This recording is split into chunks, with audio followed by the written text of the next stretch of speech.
Hi, welcome to the Diablo podcast, a production of the unofficial Diablo site. My name is Flux. I'm the host of the show, and we are online at diablopodcast.com. If you visit that site, you can find the newest episode and all the archived shows there, along with additional information on the topics we'll be covering today. Joining me today on our first show, our first installment of the Diablo podcast, is my lovely co-host and co-webmaster, Elly. Hi. And we have known each other since we met via your Diablo I website, which was way back in 97 or 98, I guess. Was that your first website? No, not really. I had a few on the go. I had a Dungeon Keeper one, and I had a Hexen one, and a Jedi Knight one, and then the Diablo one as well. And as I remember it, which is possibly inaccurate, but I recall it was right after Hellfire had come out, and there was really no information about Hellfire that I could find online. I was looking everywhere, and I think that's how I found your site. You had some of the best stats and early info for Hellfire. Yeah, it was really a project because I was learning Photoshop at the time, and it was a project to gather information about Diablo that I was playing with customers in a shop that were also playing it, and that's where we would collect the data, and I'd put it into a website and they could access it from home, and they eventually told friends about it, and that's how it never was meant to be, a public site, as it were. It was just for customers in the gaming shop, really. And you were running a gaming cafe, right? Something like that? Yeah, it was a multiplayer gaming cafe in Edinburgh. And that was way back before people had good online access at home. Broadband was very unusual, I guess. Yeah. I mean, we actually started off in some cupboards at the back of Deadhead Comics in Edinburgh, and we had 4 little PCs set up with Doom, and that's how it started. Yeah, back in the good old days, the old days of gaming. Yeah. And I sent you emails about various things. I was very interested in Diablo II as soon as that was announced. Yeah. And I remember I remember collaborating with you on the narration of the cinematic, the very first teaser cinematic for Diablo II. I sent you in some, what I thought were corrections on the what the guy says in the narration of it. Yes. And you're like, I really didn't listen that closely. If you think this is the fix, then sure, I'll put it up. And you put it on the website. And I remember thinking, wow, I just sent this person an email, and it's on the internet now. Websites were still so new. Yeah. It didn't occur to me how easily they could be updated and how readily one could get involved with them. Yeah, and then as things busied up, I was able to snap you up and get you on board. Yeah, you asked me a couple of times to work on the website, and I was like, I don't know how to run a website, and you're like, it's easy. If you can write, we can figure ways to work it with text editors and such. Yeah. And shortly after that, we got a whole new layout, and you got the Diablo II.net domain name. Yes, yeah. And we started running this website together, and eventually we added this other writer, Gail, who helped us out in the old days. Yeah. Yeah. And it was funny, she was in Seattle area and I was in the San Diego area, both in America, and you were in Edinburgh, as they call it, as I'm mangling the pronunciation. That's just how we say it. Yes, of course.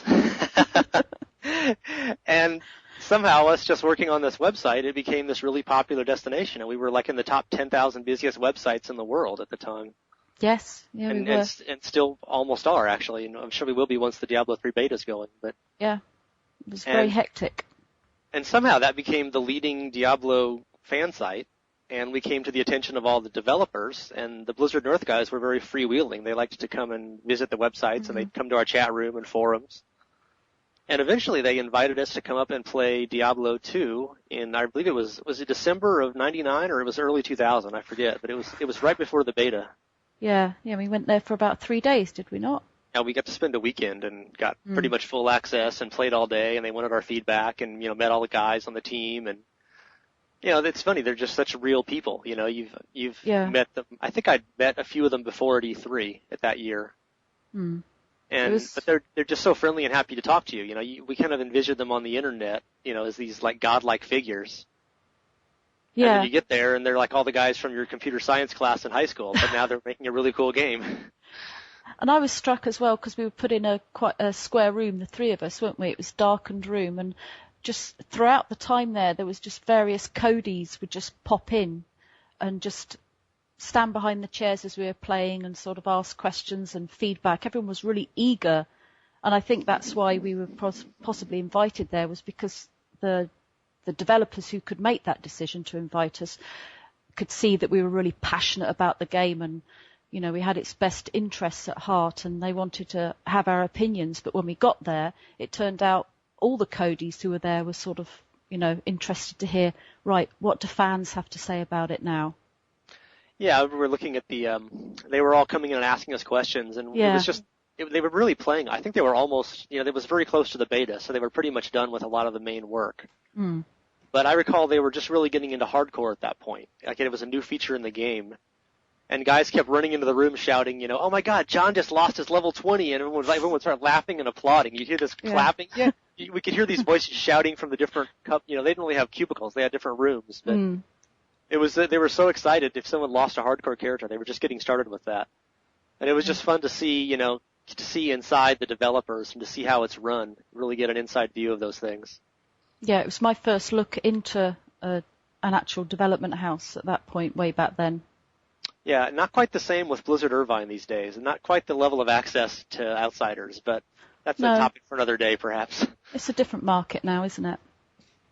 Yeah, and shortly after our visit there, the Diablo II beta began, and that was very small. There were only 1,000 people, and they used to actually they would FedEx you CDs back in those days, Blizzard would. Yeah. Before, it seemed like the FedEx always would arrive Friday afternoon when you were out for 10 minutes, and you'd have this note on your door saying, you can pick this up Monday, and you'd just be like, no! A whole weekend of beta testing's gone! I swear that happened like 3 betas in a row that I was involved in. FedEx would leave some note when I stepped out for 5 minutes. It's just drove me crazy. And now, of course, we just download them and BitTorrent it, and everybody can you're waiting for your email with your password. But yeah, the Diablo II beta, I remember we thought the site was busy, and then the beta started, and suddenly we were getting like 300 emails a day, and people just going crazy how much busier it got. Yeah. Good days. Yeah, it was very busy and very exciting, and it only got more so once the game came out. But, if I had told you, if someone had told us, I guess would be a more accurate way to put it, in 2000, that you're going to be doing this again for the Diablo III beta, we just said, oh, sure, no big deal, a few years. Mm. And here it is, 2011. Are you amazed that it's this much, it's more than 10 years later? Yeah, I try not to think about it too much, to think that I'm still doing this all these years later.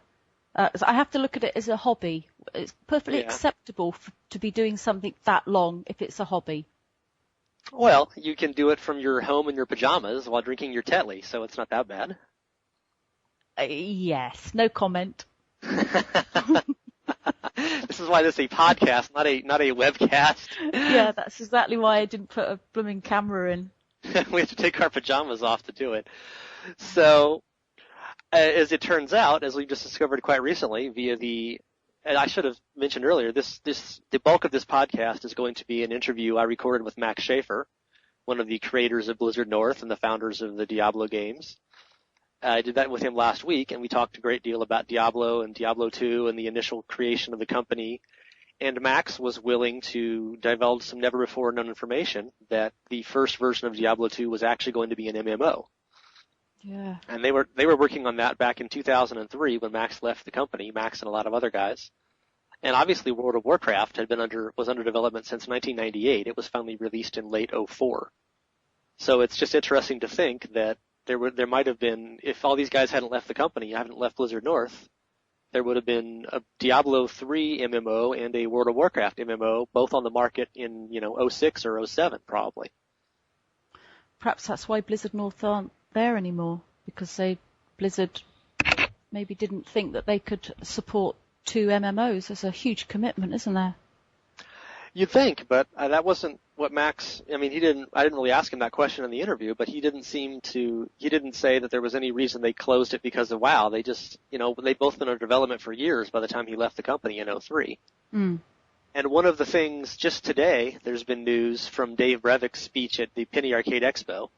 He talked a lot about the problem with Diablo II was that they had tremendous box sales, but then the upkeep costs running the Battle.net servers were quite expensive, both for the bandwidth and the tech support and the people running it and game masters, which they never really had enough of.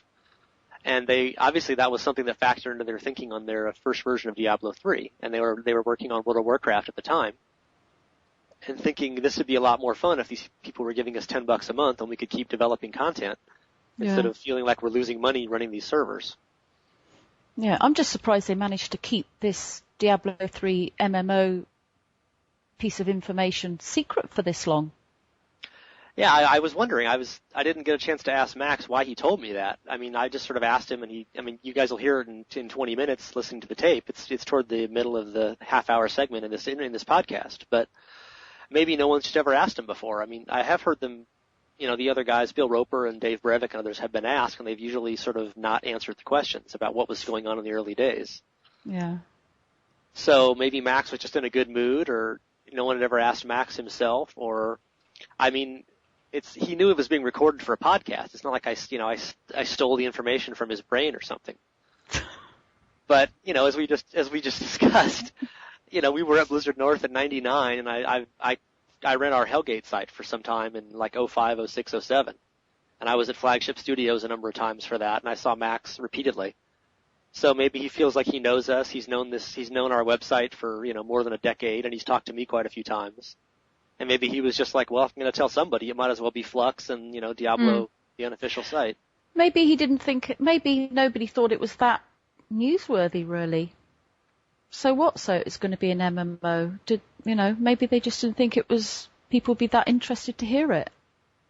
Yeah, it doesn't change anything. I mean, he left in 03, and then a whole new team basically took over the game until 05 when Blizzard North was closed, and then a whole new team took over in 06, and that's the game we have today. Yeah. So really, it's 3 versions ago, long since changed. It's not like this information makes any real difference in the world. No. But as you said, it's just odd that this never came out before. How differently Diablo III would have been as an MMO, and not, as Max says in the interview also, it was not set in heaven. It was not set with angels. None of that stuff in the leaked screenshots were in the game he was working on. So it gives you an idea just how long ago it really was. Yeah. But I think we've talked enough about the interview before the interview, so check out the Max interview coming right up, and you will hear a little more from Elly and myself afterwards, talking about some security issues and some of the ways that we will be looking to protect our accounts in Diablo III. And enjoy the show, Elly. Enjoy the show, Elly. Hey, Max, let's get right to it. There's been a lot of discussion about the art style of Diablo III. That's something that I'll probably ask you about in a little bit. Sure. But obviously people are comparing that to the art style of Diablo I and Diablo II, and you were a prime reason that exists. You were you were basically the artist on the original game, as I understand it. I did some art on the original game and was definitely part of the art direction and the genesis of the style of Diablo.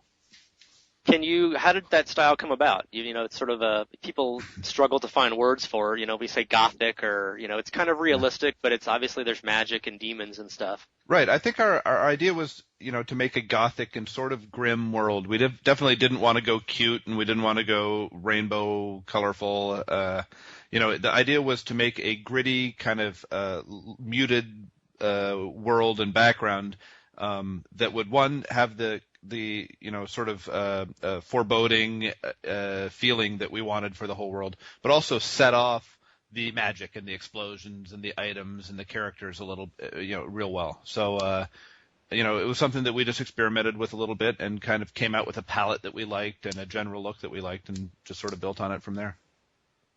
People seem to remember, especially Diablo III fans, seem to remember Diablo 1 and 2 being like they were, the temple of eternal darkness. Like it's like, oh, Diablo 3's not dark enough. There's colorful monsters.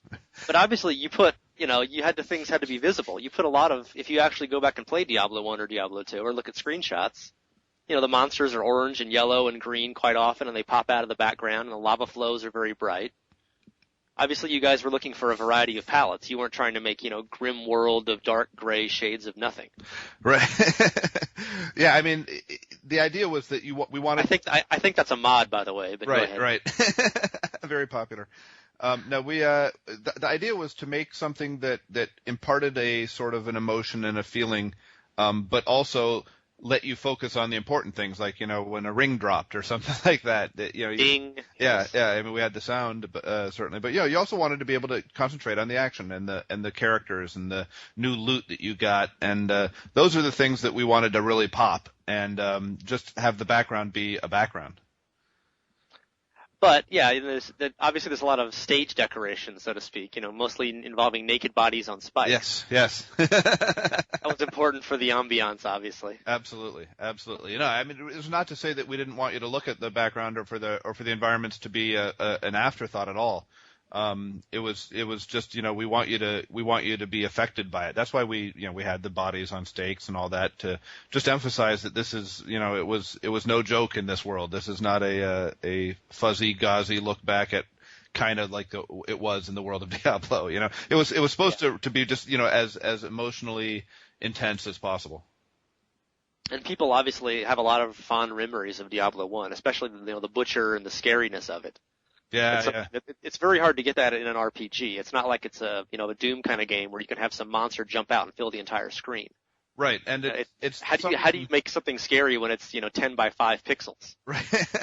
Well, the way we did it by making it kill you the first couple times you see him. Yeah. with a cleaver the size of a bus bench. Right. Yes. Right. And so, you know, the way he just kind of came out and, you know, said fresh meat and killed you. It was like, you know, you were just kind of the pacing of it was perfect. You were just getting used to the game. You were kind of starting to feel good about your character and what was going on. And we kill you with a scary new monster. So, I mean, it was just kind of a confluence of things that came together well. And as we found out since, it's kind of difficult to duplicate that moment. I mean, you can have a monster come out and kill you, but usually it's just annoying, you know, and for some reason in that case, it was just the right timing and the right looking guy and the right kind of shock value. That it really worked well. Just to digress on that, do you recall how you did the voice, or who did the voice, or when you first heard the voice? Because that fresh meat is just so iconic. Yeah. No, and you know what? I don't remember now. It's been so long. It's just, you know, immediately it was like, hearing that was just like sent a chill down your spine. Yeah, it's hard to go wrong with that. I recall playing the Diablo demo, and, you know, that was like the last thing in the demo was the butcher. Right. You kind of save his little butcher block for the last, and then you end up chasing through the dungeon for 15 minutes. Yeah, exactly. You know, for nothing. And then you drop some stupid item you didn't even want, but it was like, and the demo was over anyway, but God, it was so cool. Yeah, no, you still felt good killing him and moving on. And then, jumping forward a few years, obviously you guys started working on Diablo II pretty soon after Diablo I. Right.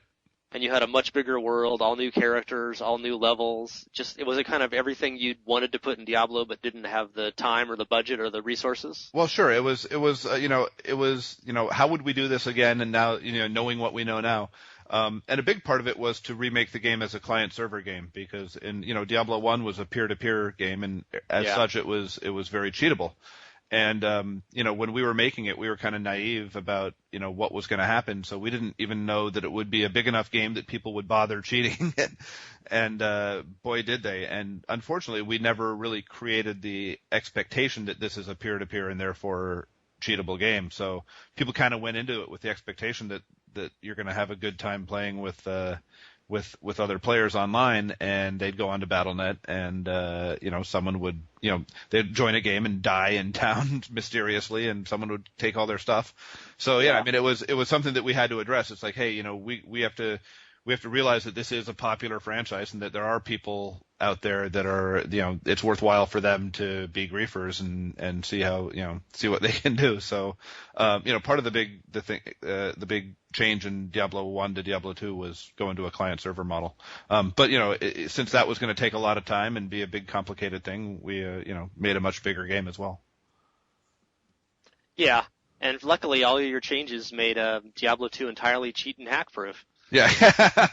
No problems there at all. Yeah, it worked perfectly, huh? Exactly. Mission accomplished. So what could have, if you could wave a magic wand and change something about Diablo 2, I mean, just the technology doesn't support really stopping cheating with it. It wasn't, the programming wasn't advanced enough yet in that technology. It really slowed it down though. And it did make for, it was much, much less than Diablo 1. And I would even say, despite all the flaws, that it actually succeeded for what it tried to do. Now, obviously, it was at that point, one of the very first client-server internet games of its type. And so we were winging it on that as much as we were with Diablo I. We just had one game's experience to draw upon. Yeah, I think it's kind of like what you said with Diablo 1, is this the expectation that there will not be cheating makes any cheating worse. Right. I mean, there's lots of peer-to-peer games out there, and then people just play them, and they know someone might cheat. As long as you go into it with that expectation, it's no big deal. But if you think that you're going to be having this totally secure, cheat-free environment and you don't, it's just incredibly frustrating. Yeah, it's like you mentioned with Torchlight too. I mean, you're going to have multiplayer, and people can cheat if they want and make mods and stuff. But everybody knows that going in, so you play with friends, and then it's not a big deal. Right, and people will be able to, you get the advantage of it by having the mod community. So at least there's an upside to it. Yeah. And then nowadays, generally with client server games, people are charging subscriptions and item sales and stuff like that to support it. So yeah, it's totally different. In the case of Diablo 1, it was basically, people had no idea what to expect, and they got online and they got cheated immediately, and it was super widespread, and it caught us by surprise, and we realized we had to remedy that quickly. Okay, and besides the cheating and the online issues, you can recall other things you really wanted to address in Diablo II? I mean, you just wanted a bigger world and more monsters and more characters and unique skills and. Yeah, pretty much. It's a big list. Yeah, and it's a different task when you're doing it kind of for the second time, like with a sequel like that. You learn so much in every area, not just in like what makes a good game, but in how to put together animations and what, and how backgrounds go together and what, just like every little part of it, you gain so much experience, that makes it easier to do it the second time, that you can just make a much bigger and more kind of complete game. I think Diablo II was, it felt like a more complete game, and Diablo 1 was great, but looking back on it now, it's very simple and very limited gameplay experience compared to Diablo 2. But still fun. Oh yeah. I think I've actually been playing Diablo 1 in the last year or so more than I've played Diablo 2 recently. It just, it's obviously it's retro and simple, but if you haven't gone back to it in a long time, it's a little bit of a shock of just how slow you walk around, though. Yeah, I couldn't play it for about 3 years after Diablo 2 came out. It was so slow. It's just, I can't, why am I not running? Right. I think it's expectations going in. Exactly.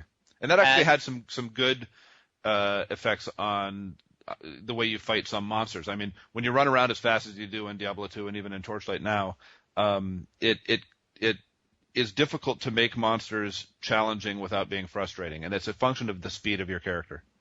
Yeah, I noticed a lot of that in Diablo 2. You could just sort of outrun almost any difficulty. Right. One other question on Diablo 2. Why only one expansion? I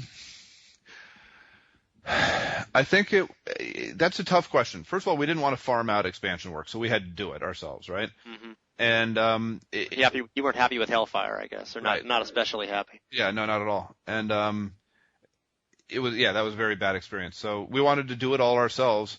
And each time, by the time we were done with the Diablo 2 expansion, we were pretty anxious to move on to really updating it. We were still a sprite-based game at that point when everyone else had long since gone to 3D, and we felt like rather than just kind of keep doing it, even though it probably would have been a good business decision, it probably would have sold like hotcakes. But rather than just do it again, it was time to modernize and get going on the next big thing. And the next big thing, as you so conveniently segue for me, was you guys got started on your early version of Diablo III, which was super top secret forever at Blizzard North and was never publicly acknowledged until the new one came out in 2008 when they announced it. Right. And then finally said, yeah, we were working on this at Blizzard North, but now this is a different version. Correct. And you left Blizzard North in 2003, along with the other big four, as they call them. Yep. And like I talked to you before, when you looked at the recently leaked alleged screenshots of Diablo 3 and nothing you recognized at all. Yeah, it looked like the sort of things we were doing, but I absolutely did not recognize that. So I'm assuming if that was actual Diablo 3 art, that it came somewhere in the period after we left, but before Blizzard North was shut down. I don't know if you can comment on this or not, but can you tell us anything about what your plans were for Diablo 3? I mean, what you wanted to change from Diablo 2, what you wanted to expand upon, and just better, bigger? Yeah, well, we wanted to make it a bigger.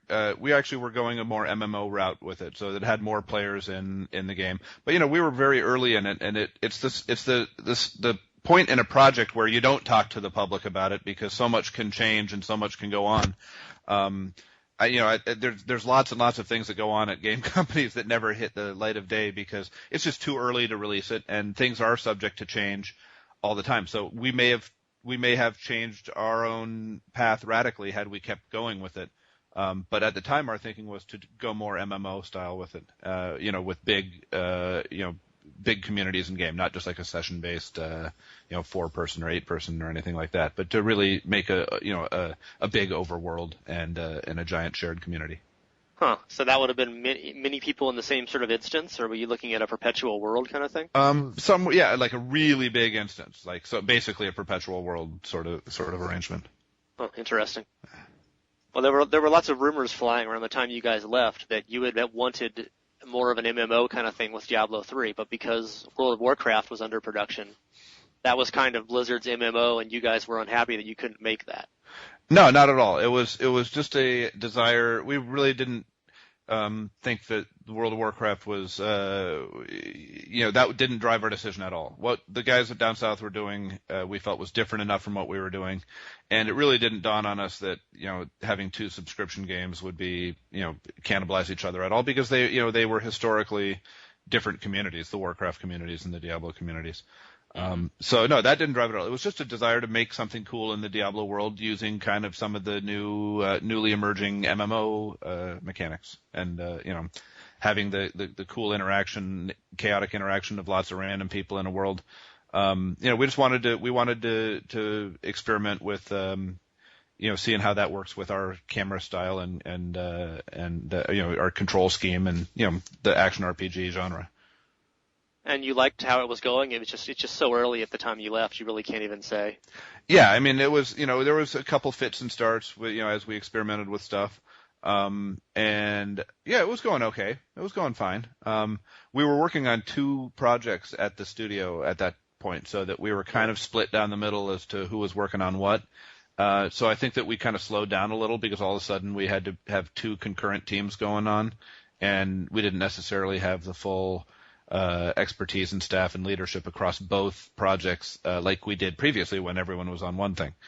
So there was some adjustment as well. And it's very difficult for any game studio to go from focusing on one project to doing 2, just because it's very difficult for one person to work on both of them. And so you tend to have to divide the team up, and there's issues associated with it. I think a lot of game companies have struggled when they get to that point where they want to work on 2 things. And you were really scaling up the company quickly too, and that had to be difficult to integrate all the new employees. Yeah, I mean you were like 8 people with Condor, once you started being Blizzard North, and then quickly you were 30, and then quickly you were 50, and yeah, and I think we got up to 60 something by the time we left. I think when we were bought out to become Blizzard North, we were 14 people. So yeah, I mean it grew pretty quickly. Although by today's standards, even having 65 people in the company is pretty small. Well, yeah, but you've got your Runic Games now. I think you said you had 31 there. Yeah, we trying to go back to the old way. Yeah, like you said last time. Then you started Flagship and wanted to stay as a small company. And how did that go? That didn't last very long. We made the mistake of succumbing to the temptation to make the next big AAA blockbuster as our first game as a new studio with new technology and new everything. And it was way too much too soon. And as everyone knows, it collapsed fairly spectacularly.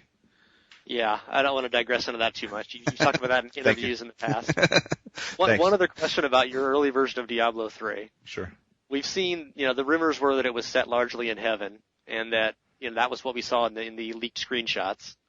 Yeah, that's not what we were making at the time.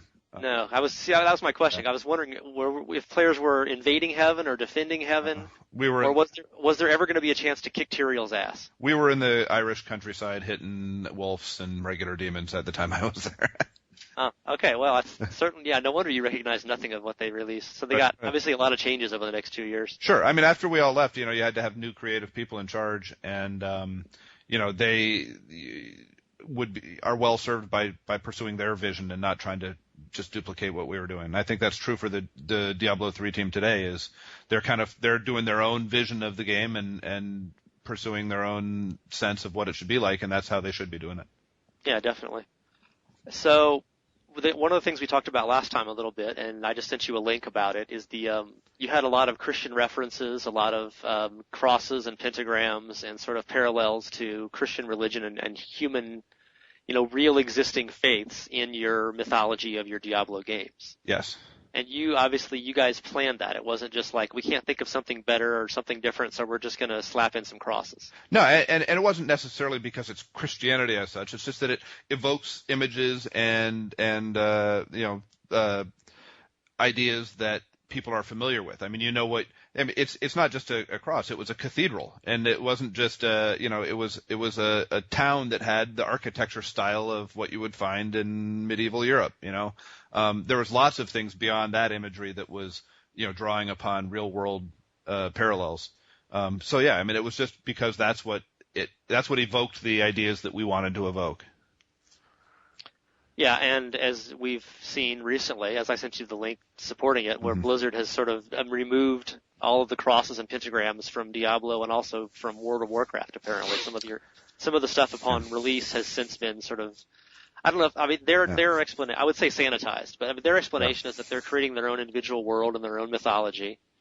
And obviously you can comment on this to whatever variety you like, but what do you think about that? And I believe you said last time you wouldn't have done that if you were still on the project. Yeah, we definitely would have not done that, because the idea that it's just because you want to have a new world that you're creating something in just doesn't wash. I mean, they picked out those two things because they're controversial, and we wouldn't have done it. I mean, I don't begrudge them their decisions. They got to pursue what they think is right with the game.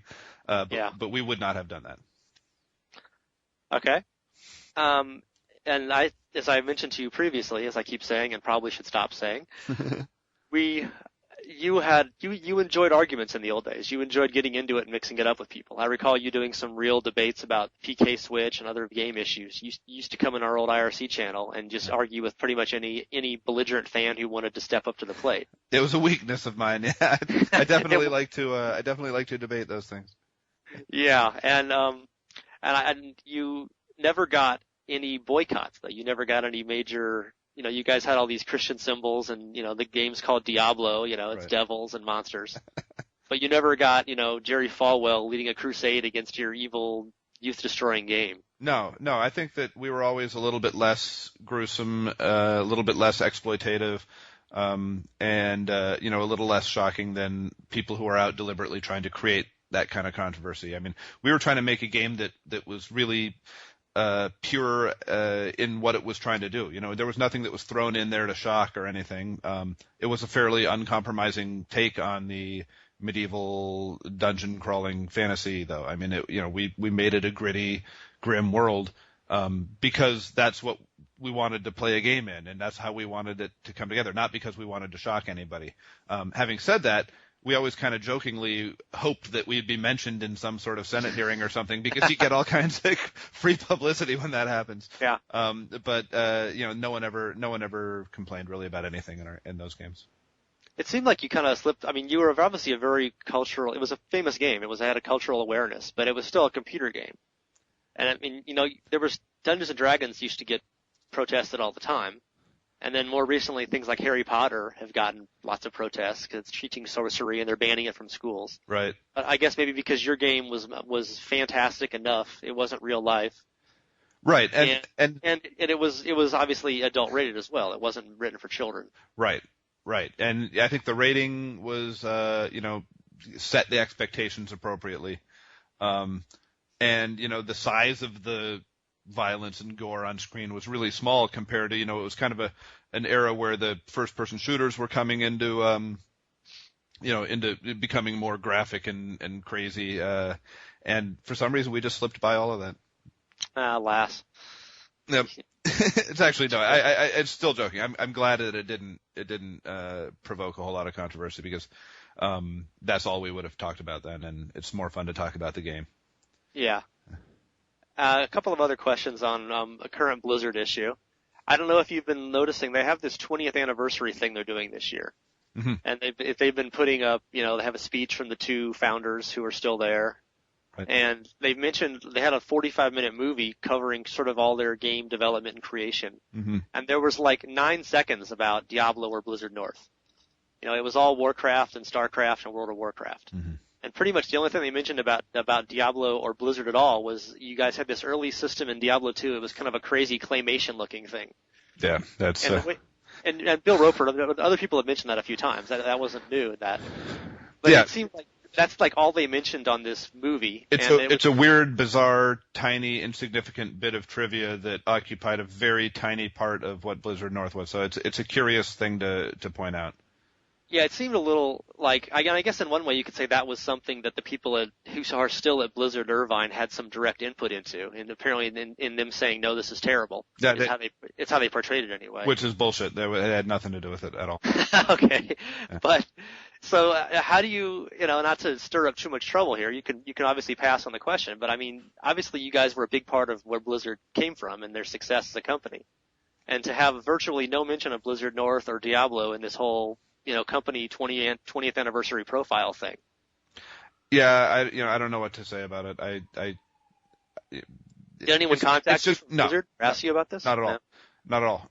And it was just a video. I don't know how much the people who are making the video even knew about it, Blizzard North, and they don't necessarily have many people to ask about it. They don't necessarily have a lot of pictorial stuff to put in their videos. Yeah. I don't know what went into it all, and so I mean, I don't. I'm going to assume that there wasn't some sort of malice there. A Herodric malice. Right. Yeah.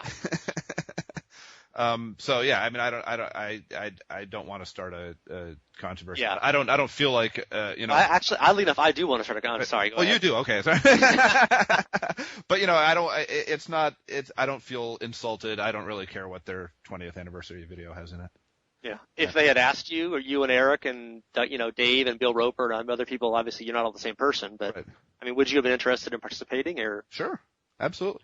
I mean, you're not bitter and glad to put it behind you or? No, not at all. No, I look very favorably upon our time at Blizzard. Yeah. Well, you spent 20 minutes telling me about it right here, so obviously you can't be too unhappy. Yeah. No, it was, there was a lot of things that happened, but it was a wonderful, exciting, successful run, I think.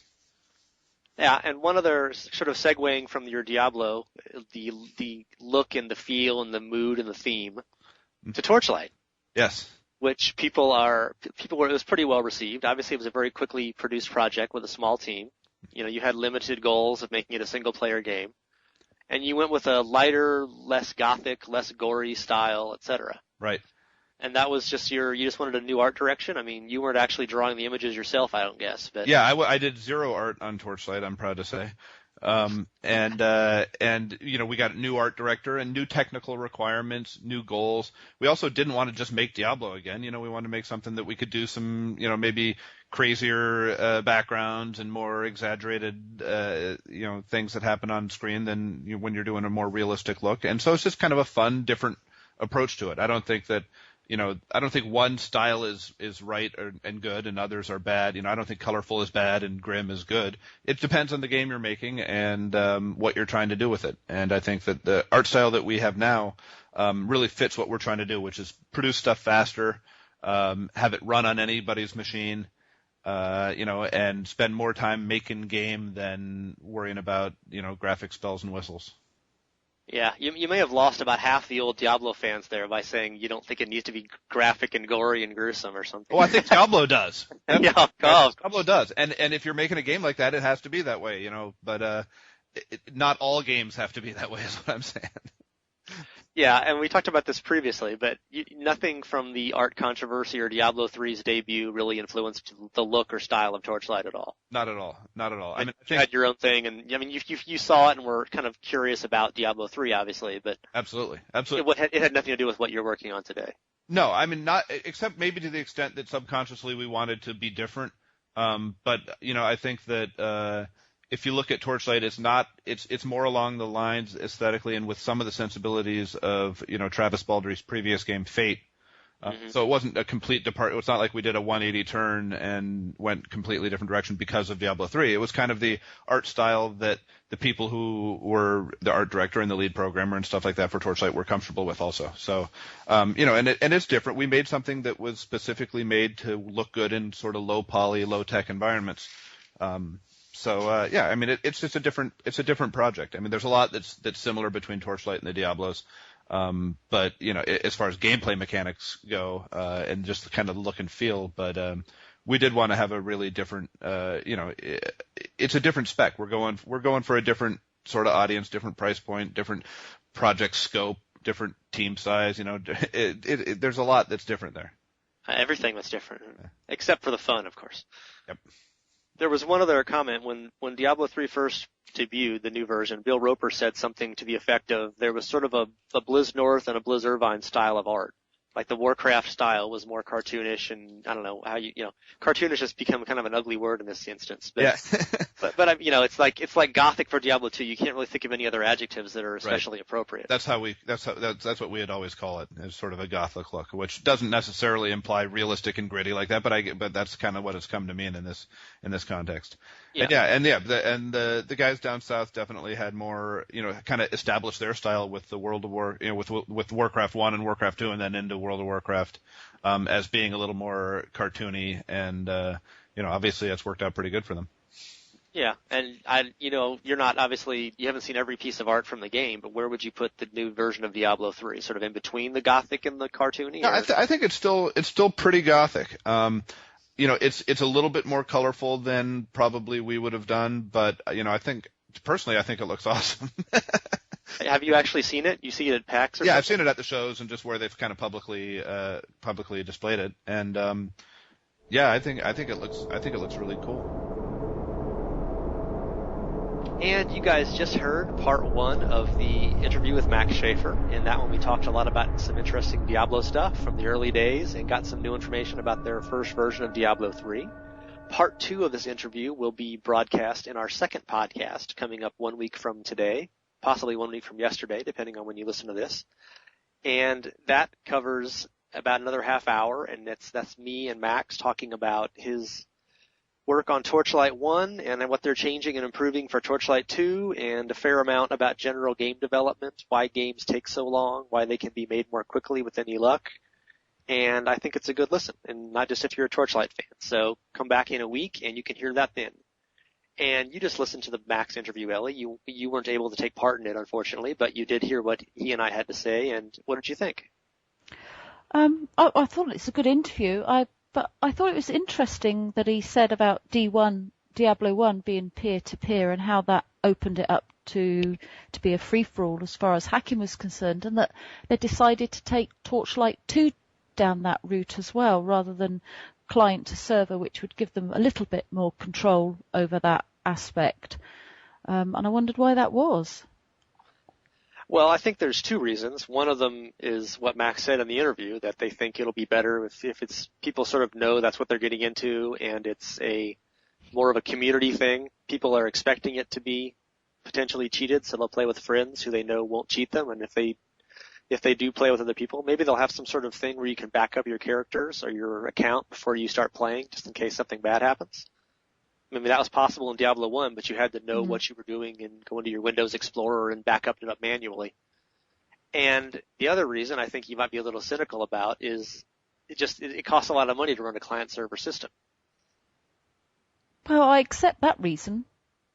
You like that reason, though? Yeah, I accept that reason, but to say that people will just play with people that they know, and people were angry about it in Diablo 1 because they expected it to be hack-free, and so when they played it and they found out it wasn't, they obviously reacted to that, and because they know that it's going to be the same in Torchlight before playing it, that they won't be so unhappy. But I think I don't accept that actually as a reason. I think I have to agree with you on that to some extent, because I think as we've learned from other games, no matter how much you expect there to be hacking or problems, that's always going to be worse. Oh, yeah. It's never acceptable. Yeah, maybe Max and the guys are thinking there'll just be a little bit of stuff and people won't be spoofing or I kind of envision them they've talked about supporting mods, and you'll be able to see what mods someone is running when they're playing. But it seems to me that people will pretty much immediately find ways to cheat that and make it, it'll say they're running some cool common mod, and when you join it, your character gets corrupted or something. Yeah, absolutely. Obviously, we hope not, but, neither of us are hackers, so we don't know how it'll be done, but it will be. Yeah, it's never a bad thing. People often joke it's never a bad. It's hard to go wrong predicting a release date delay for a Blizzard game, and I think it's hard to go wrong predicting that hackers will do much more and much worse things than you think they will. Yeah, it would be completely acceptable if you just said that it would be more expensive to not do it peer to peer, and that's what we'll be doing with the MMO. I would accept that. Yeah, as you just say, obviously the MMO is going to be a client server with all the security measures they can manage, but I guess they don't feel they have the budget for that with this, and they don't have the they can't afford to support the servers forever, given that it costs a lot of money to run them and it costs money to have tech support and to keep patching security problems and leaks. And maybe we're not programmers, we don't know, but maybe it's just a lot more work to code the game in the first place. To make it, client server, to make it hack resistant. Yeah, well, I would imagine it is rather, sorry. And that would probably also, their a big selling point is their torched mod maker, which is basically their own game tool, as Max explains in part 2 of the podcast. That's what they release to fans, and it's not really much documentation, but it's extremely powerful. And if they had a bunch of client-server protections, they'd probably have to, take a lot of the teeth out of that program, and it would make it less useful and less fun. So I guess they figured the trade-off is worth it. Well, I guess they're hoping for a lot of mods then, or a large modding community. Yeah, Max, we're getting ahead of ourselves again, but Max does say they're pretty happy with how the mods worked in Torchlight, so I guess we should leave that for next time. Okay. He has to say himself. But it leads us into something I wanted to ask you about. You're running a website now for a Rift made by Treon, and people can see that at rift.gamers.com. Yes. And that's a new MMO, right? It's all client server and protected? Yes, it is. It is protected as best you can. And they've had some issues in the early going with, the same sort of client, same sort of email impersonations and ripping off of passwords and accounts that Blizzard's always had. And Blizzard fights that with the Authenticator to a large extent in their World of Warcraft. And they also have this program called Warden that goes on your machine and kind of scans to see if you're running third-party programs. That's been fairly controversial. Yeah, it has. Treon doesn't have either of those, but they do have something called CoinLock, which I think is a pretty cool feature. Yeah, I wouldn't be surprised if we see that roll out for WoW sometime in the future and other MMOs, Star Wars. It's Diablo III, I'd imagine, as well. Yeah, it's an IP. It's kind of an IP checker. If once you log on to Rift, maybe we should briefly explain what an IP is for people who aren't as tech savvy. Can we do that? On then. What? Well, okay, go to. Okay, here's to explain it. This is Wikipedia.org. No, there's. IP is your internet protocol. Everyone who connects to the internet, you get this 12-digit number, basically, and that lets computers know where you're coming from. You can tell someone's location and what their ISP is locally, etc. Yeah. So when you play Rift, it knows you live in, wherever, New York City or, London or wherever you live. It knows basically where you are and what your connection is from. And if you log on from some different location, much different location, I guess, right? Yep.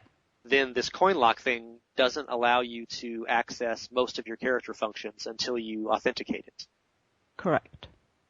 It does what it says, actually. It locks down any coins, so you can't take money off, you can't buy anything off your character, you can't buy anything, you can't bid on the auction house, you can't remove any items from your character.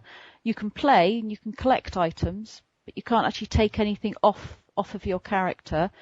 And when you log on, there will be the CoinLock symbol on the middle of the screen, which tells you that an email has been sent to you with a little code in it. And you just paste that in and it immediately unlocks in-game. You don't have to go out and reboot or anything, and that's you with full access. And it will add that IP that it's registered as being one of the IPs connected to this account. So if you play the game in 2 different locations, those 2 IPs will be locked onto your account and you won't get coin locked again. And I'm sure you can edit those or delete them if you want to, if you're not playing it at a friend's house anymore or something. I don't know. No, actually, I do know that there hasn't been anything released about getting IPs removed from your account. It hasn't cropped up, actually. So I guess if you're playing it with your roommate and then you move out and he's a bitter enemy and you don't want him to get on your system and steal your items, you need to do something about that. But that's not a real major problem, I guess. No, I guess you just need to go to support then, really, and get it erased. And that sounds like a pretty useful feature. I mean, it's people could still try to steal your account, but what good does it do them if they can't, unless they can also hack your email somehow? Then they can. I guess they can level up for you, but they can't. They can do all the content, and then you'll be unhappy because you don't get to do the quests. But it's, as you say, it locks down all of the important features. Yeah, it does. It's interesting to me that they could obviously have just made it so you couldn't even log on unless you had your new IP allowed. I guess that's so. If you have a delay, sometimes it takes a while for an email for you to receive an email. You can at least still play for 10 minutes whilst the email comes through. So there's not that sort of frustration level of sitting there tapping your fingers waiting for this blooming email to come through. You can at least level up, Yeah, I like that idea. It seems it's kind of cute that you can. I can imagine people using that as an excuse. Oh, I can't give you an item now. I'm coin locked. Sorry, I'm waiting for the email to come in. Yeah. You'd be like, oh, the hell you are. You're trying to cheat me, Yeah. But yeah, that's neat. I think it's like you said, I think it's pretty likely we'll see that in other MMOs and in Diablo III. It seems like it'll be a useful feature. Yes, absolutely. It won't stop. It doesn't stop hacking, of course, though, people running hacks, but it does stop people accessing your account and stealing your whatchamacallits, bits. Yeah, your bytes. Your thingies. We don't want that. It seems funny too. It's like a double security measure because that makes it, everyone who's got an email account, whether they play World of Warcraft or not, knows about that you get a lot of spam emails, saying, oh, your account has been, compromised. Yeah. You have to go on and change your password, and they're all scams. Mm. At least it seems that way. I don't even have a WoW account, and I get those emails every day. So obviously they're pretty common out there. Yeah. But that doesn't do you, even if they got that in Rift, it wouldn't do them any good because they couldn't they couldn't use any of your goodies because of the coin lock thing. Nope. So it makes me wonder if people will just stop trying at some point or if there'll be some new, horrible, nefarious workaround. They'll try to find a way to hack the IP numbers or something. Well, they have had some other security issues. Yeah, I saw that. Yeah, you showed me that link on that link's on the website for the Diablo podcast, by the way, if you want more information on this stuff. But there was a problem with Rift early on where a user found a way to hack the database, I believe. Yeah, and he gained, but it was a user that pinned it down and actually rather than do anything with it, he went to Treon and told them about it and they fixed it immediately. But there was another one just this weekend, actually. Someone had got into the servers and was using it to spam the chat channels with adverts, I think, for platinum selling services. Is this in real life or in the game? In chat channels, in game. I mean, it was in game platinum sales. It wasn't like real life platinum. No. Do they have in-game UGG boots, by the way? Oh God, no. Because I see lots of ads for those. That'd be a nice. You could combine the two. Anyway. No. Or and so they fixed that loophole, I assume. Yes. Yeah. Very quick. They are very quick to react. Do you know? Have you heard figures how big Rift is? How many people are playing it, or? Initially, the day of release, they had a million accounts created, but we haven't had any figures since then. But certainly the servers are still full, high capacity.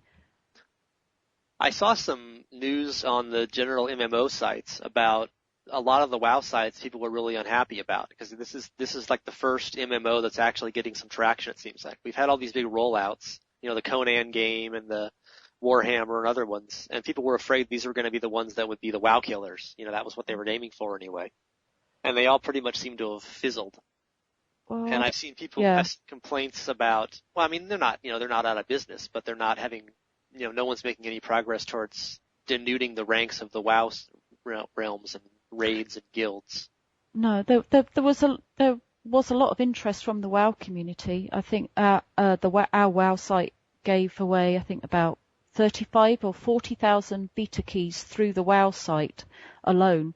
So there certainly was a lot of interest. I don't know how many of those people went on to buy the game.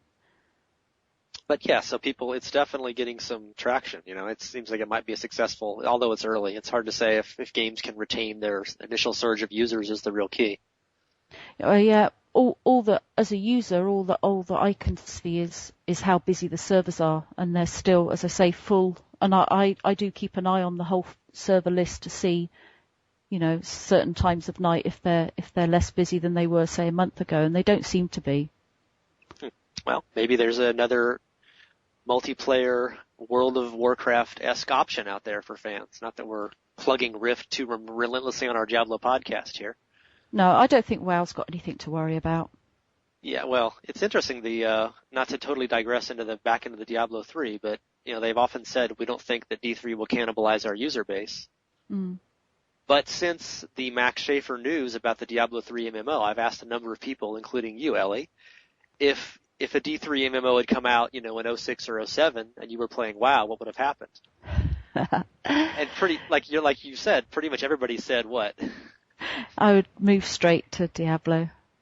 Yeah, I've heard that from multiple people in the last few days. So I do wonder what will happen with the Diablo III, which is, looks pretty good to most people.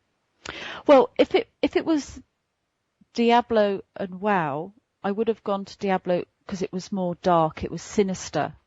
And I prefer that over the Azeroth lore. I prefer the Sanctuary lore. It's darker, it's more sinister, as I say.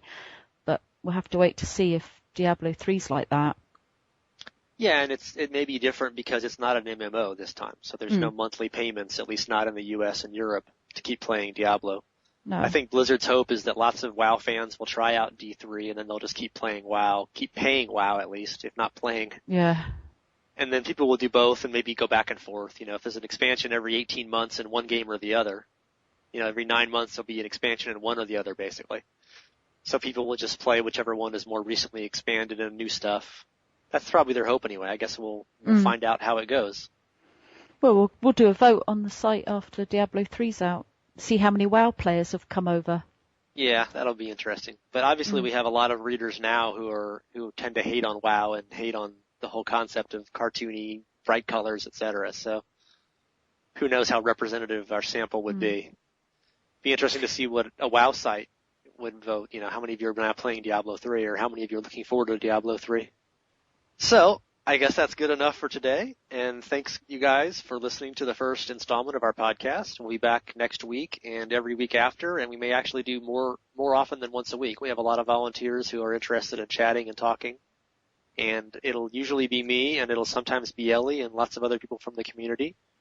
And we're going to be doing mostly Diablo 3 community stuff, but we've also got some other developers we're going to be talking to in the future and give you guys some more information on that stuff.